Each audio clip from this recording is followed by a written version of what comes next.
La trahison vient toujours des amis. Quand on dit trahir, c'est quoi? C'est celui à qui tu avais tout mis, qui te trahit. C'est pas celui à qui tu as tout arraché, non. Donc, il faut être prudent avec ses amis. C'est important. Il faut être prudent avec ses amis. Oui. Et avec respect, avec la maniabilité, mais il faut être prudent. Alors, spirituellement, qu'est-ce qu'il faut faire? Qu'est-ce qu'il faut faire? Il faut, moi je dirais spirituellement et mystiquement, il faut le dire, il faut laver son âme. Il faut protéger son âme. Parce que l'âme, elle est bivalente, elle va partout. Ouais. Mais au-delà de l'âme, il y a l'aura. Les gens disent, généralement, il faut laver ton étoile, on a pris mon étoile, c'est faux. On ne prend jamais l'étoile de quelqu'un. Je mets quiconque au défi, je le disais hier sur un de mes lives, on ne peut pas toucher l'étoile d'un individu, c'est faux. C'est une ancienne parole mensongère. Okay. On ne peut toucher à l'étoile de personne.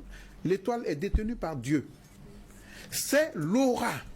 C'est l'aura qui régit l'étoile. C'est ça. L'âme, l'esprit sont à Dieu.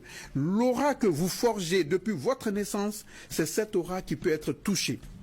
Votre aura financier, votre aura sentimental, votre aura mariage, votre aura travail, votre aura santé, votre aura pouvoir, c'est votre aura qui peut être touchée.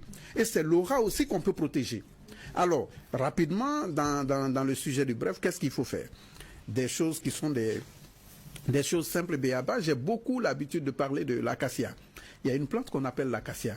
L'acacia est une vieille plante qui était utilisée par l'Égypte ancienne, par les pharaons, mais aussi dans le monde antique, même mystique dans le monde entier. Il faut toujours faire des bains d'acacia. Oui. L'acacia est une plante qui parle avec l'aura de l'être humain.